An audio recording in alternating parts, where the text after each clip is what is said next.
The Oscars, Hollywood's biggest night of glitz, glam, and jaw-dropping shockers. Sometimes the Academy nails it with classics everyone loves. Other times, they make choices that leave the entire world scratching their heads, furious, or downright stunned.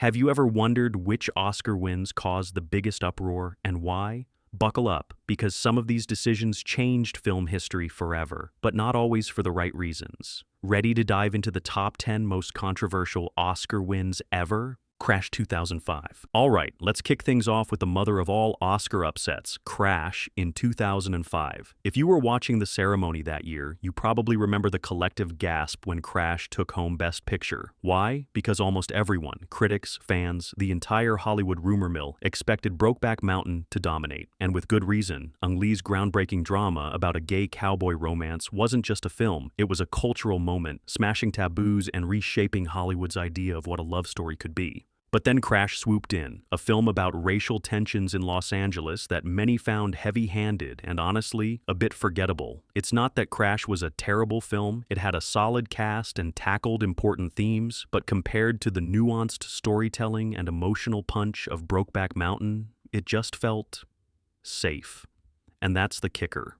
Many believe Crash was the Academy's safe choice, a film about race that made white voters feel comfortable without rocking the boat too hard. What makes this win extra spicy is the bitter backlash that followed. Fans and industry insiders alike called it a blatant snub of Brokeback Mountain, not just an Oscar upset, but a cultural dismissal of LGBTQ+ stories. The controversy even sparked discussions about whether the Academy was ready to embrace diverse stories or just stick to what felt acceptable. The fallout? Crash's win is still talked about as one of the biggest Oscar scandals ever. A prime example of the Academy's struggle between tradition and progress. It wasn't just about who deserved the trophy, it was about what kind of stories Hollywood was willing to celebrate. And for many, this was the moment Hollywood showed it still had a long way to go. In the end, Crash is the ultimate reminder that the Oscars aren't just about movies, they're a mirror of Hollywood's politics, biases, and fears. And sometimes that mirror cracks in the most spectacularly controversial ways. Shakespeare in Love, 1998. Next up, we have one of the most famous Oscar shockers of all time. Shakespeare in Love beating Saving Private Ryan for Best Picture in 1998. This win is still hotly debated decades later, and it's easy to see why. On one side, you have Saving Private Ryan, a brutal, heart-wrenching war epic directed by Steven Spielberg, widely regarded as one of the greatest films of the 90s.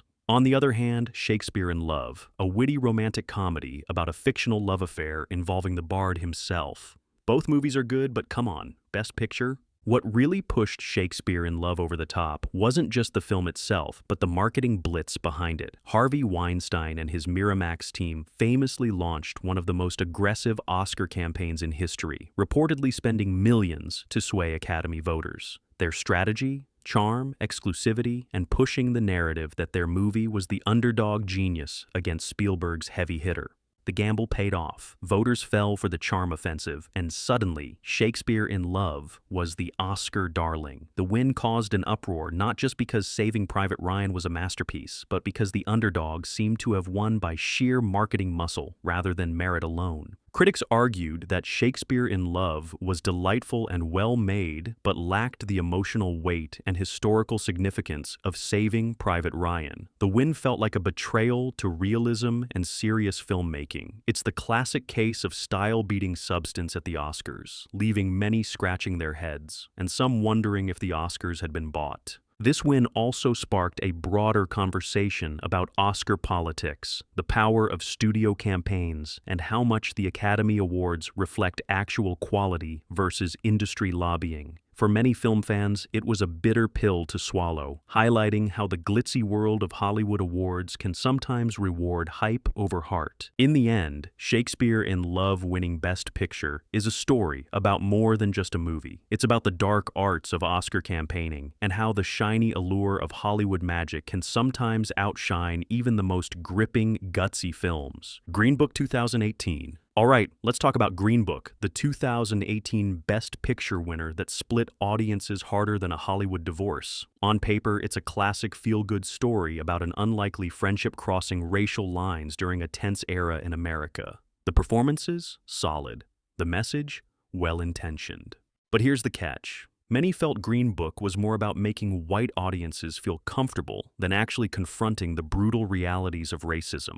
The year Green Book won, it went head-to-head with powerhouse films like Roma, Black Panther, and Black Klansman, all groundbreaking, provocative, and culturally significant movies. Yet somehow, the Academy went with the safe choice, the story that didn't rock the boat too hard or ask too many uncomfortable questions. Critics weren't shy about calling out Green Book for its white savior narrative, where the white character leads the black character through enlightenment. For many, this wasn't just a creative choice. It was a tired trope that Hollywood keeps recycling. The film also faced backlash for softening the harsh realities of segregation and racial violence, turning serious history into a mild, palatable road trip. What's more, the director, Peter Farrelly, is known mostly for broad comedies, so seeing him land a Best Picture win with this drama raised eyebrows. Many thought the Oscar should have gone to Alfonso Cuarón's Roma, a visually stunning, deeply personal film that took a raw, unflinching look at class and race in Mexico. The fallout from Green Book winning wasn't just about the movie. It was a flashpoint in the ongoing debate about representation and diversity in Hollywood. Some fans called the decision a step backward, proof that the Academy still struggles to properly reward films by and about marginalized communities. Despite the criticism, Green Book did shine a light on an important story of friendship and change. But in Oscar terms, it symbolized a frustrating pattern. The Academy often honors the crowd pleaser over the courageous, the easy message over the challenging one. So Green Book's Best Picture win isn't just controversial, it's a snapshot of Hollywood's complicated relationship with race, storytelling, and who gets to be the hero.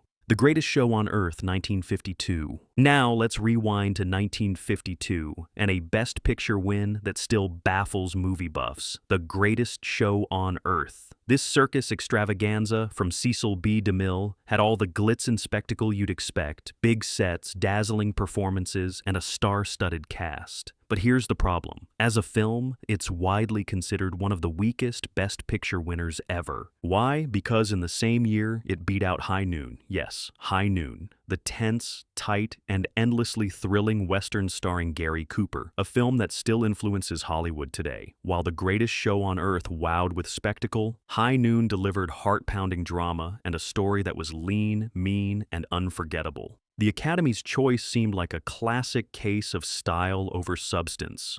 DeMille's Circus film was all flash and no real emotional depth. Critics pointed out its thin plot and underdeveloped characters, making it feel like a hollow show rather than a meaningful movie.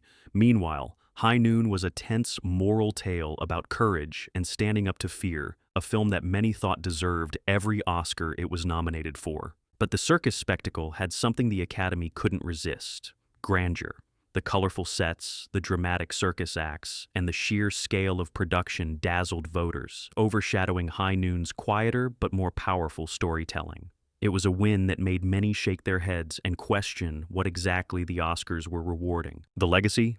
The Greatest Show on Earth often pops up on worst Best Picture winner lists, a reminder that the Oscars can sometimes be swayed by flash and tradition rather than lasting impact. This controversy is about more than just two films. It's about the eternal Oscars struggle between bombastic spectacle and thoughtful storytelling. And every time this debate comes up, The Greatest Show on Earth is the poster child for the Academy's biggest misfire. So if you ever wonder why Oscar history feels so unpredictable, just remember, even a circus can steal the show. Birdman 2014. Let's fast forward to 2014, when Birdman soared to Best Picture glory, but not without ruffling some serious feathers. This film, a dark comedy drama about a washed-up actor trying to reclaim his glory, was stylish, inventive, and wildly original. The continuous shot cinematography was a technical marvel, yet the win left many scratching their heads because Boyhood was in the race too. A film that literally grew up over 12 years on screen, capturing the beauty and struggle of life in real time. Boyhood was a cinematic achievement that broke new ground and tugged at the heartstrings in a way few films had before.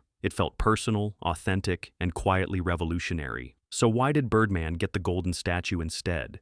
Some say it was the Hollywood crowd falling in love with the dark, self-aware satire of the industry itself, a movie about actors and fame that appealed to the voters' own vanity. Others suggest Birdman's flashier style and the powerhouse performances, especially from Michael Keaton, gave it an edge. But the buzz around Boyhood's snub never fully died down. Fans and critics alike debated whether Birdman was the more deserving film, or if Boyhood's painstakingly real portrait of life was a deeper achievement. The controversy isn't just about which film was better, it's about what the Academy values: innovation, storytelling, or sheer showmanship. The win sparked debates about whether awards should honor technical wizardry or emotional truth. At the end of the day, Birdman's Best Picture win is a reminder that the Oscars love a good Hollywood story about Hollywood itself. But sometimes that story overshadows quieter, equally groundbreaking films. The English Patient, 1996. Now let's talk about The English Patient, the 1996 Best Picture winner that divided critics and audiences alike. This sweeping romance set during World War II is lush, beautifully shot, and packed with star power. But many felt it won not because it was the best film that year,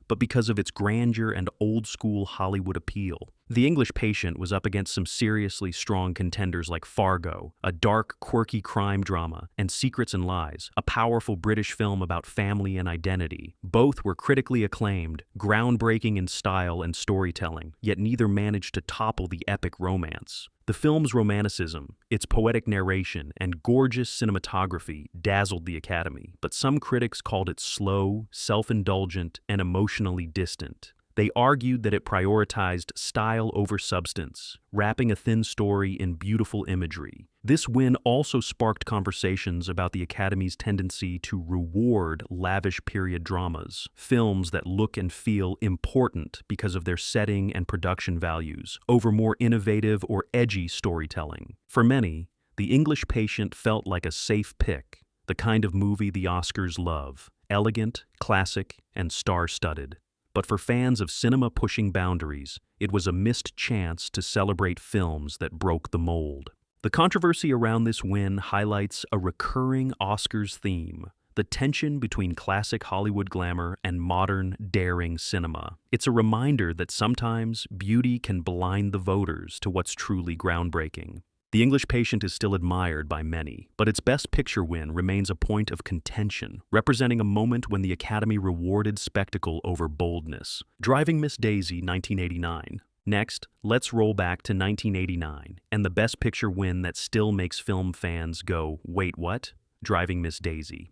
Now, don't get me wrong, this movie is pleasant enough. Jessica Tandy and Morgan Freeman deliver great performances, and the story about an unlikely friendship crossing racial lines sounds promising. But here's the thing, it won over some seriously heavyweight contenders. That year, the Oscars also had Do the Right Thing, Spike Lee's fiery and powerful look at racial tension in Brooklyn. Then there was Born on the 4th of July, Oliver Stone's intense Vietnam War drama, and Dead Poets Society, a film that inspired countless viewers with its call to seize the day. Yet the Academy chose the safe, sentimental Driving Miss Daisy, a gentle, everyone gets along in the end story that didn't challenge viewers much at all. Many critics saw this win as a classic example of the Academy rewarding a film that made them feel comfortable rather than confronted. Driving Miss Daisy felt like a warm blanket on a chilly day, nice, but not exactly groundbreaking. Spike Lee himself famously declined to attend the ceremony in protest, calling the win a racist disgrace. That's pretty direct. The movie's portrayal of race relations was seen by some as overly simplistic and nostalgic, glossing over deeper issues in favor of feel-good moments. It was the kind of film that felt safe enough to please a wide audience, but didn't push any boundaries. The win also marked a shift in the Academy's approach to race films, favoring stories that reassured rather than provoked. This sparked ongoing debates about whether Hollywood was ready to confront its own uncomfortable truths. In short, Driving Miss Daisy's Best Picture Oscar remains a lightning rod for controversy, reminding us how complicated and political the Academy Awards can be when it comes to race and representation.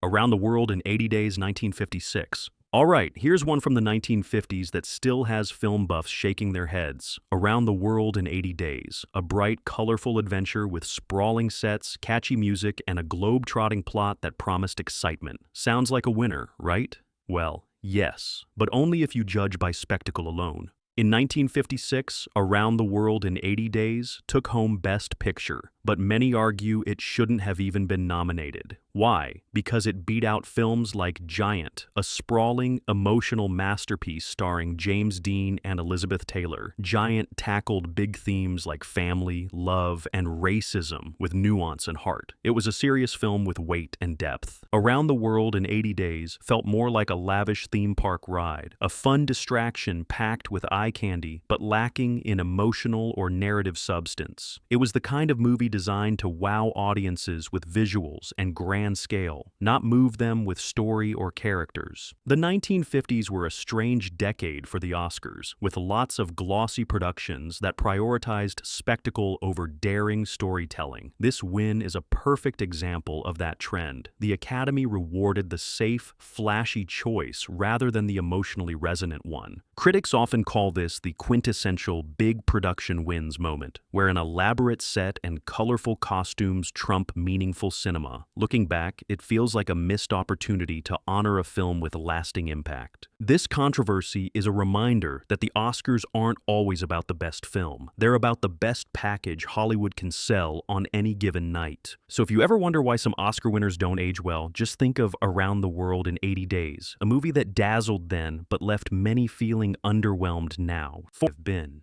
Moonlight 2016. Last but definitely not least, the 2016 Best Picture winner Moonlight made Oscar history, but not without a wild ride. The film itself is a beautifully intimate story about identity, love, and struggle, told in 3 acts through the life of a young black man growing up in Miami. It's poetic, raw, and deeply moving. But what people really remember is the chaos at the ceremony, the infamous moment when La La Land was mistakenly announced as Best Picture, and then the whole room had to absorb the shocking correction. Moonlight was the real winner. It was a stunning, chaotic, unforgettable moment that grabbed headlines worldwide. This mistake overshadowed what should have been a straightforward celebration for Moonlight, which was a huge milestone. The first film with an all-black cast, the first LGBTQ+ story, and the first film directed by a black filmmaker to win Best Picture. The win itself was a breakthrough, signaling the Academy's push for diversity and inclusion after years of criticism for ignoring films about marginalized communities. But it also sparked debate. Some wondered if the film would have won without that wave of momentum and publicity, or if the Oscar mistake ironically helped seal its legacy. Moonlight's victory also raised questions about how the Academy votes and how transparent the process really is. It was a moment of joy, confusion, and reflection. A reminder that while the Oscars are glamorous, they're also unpredictable. In the end, Moonlight stands as a powerful symbol of progress in Hollywood, even if its road to the Oscar was anything but smooth.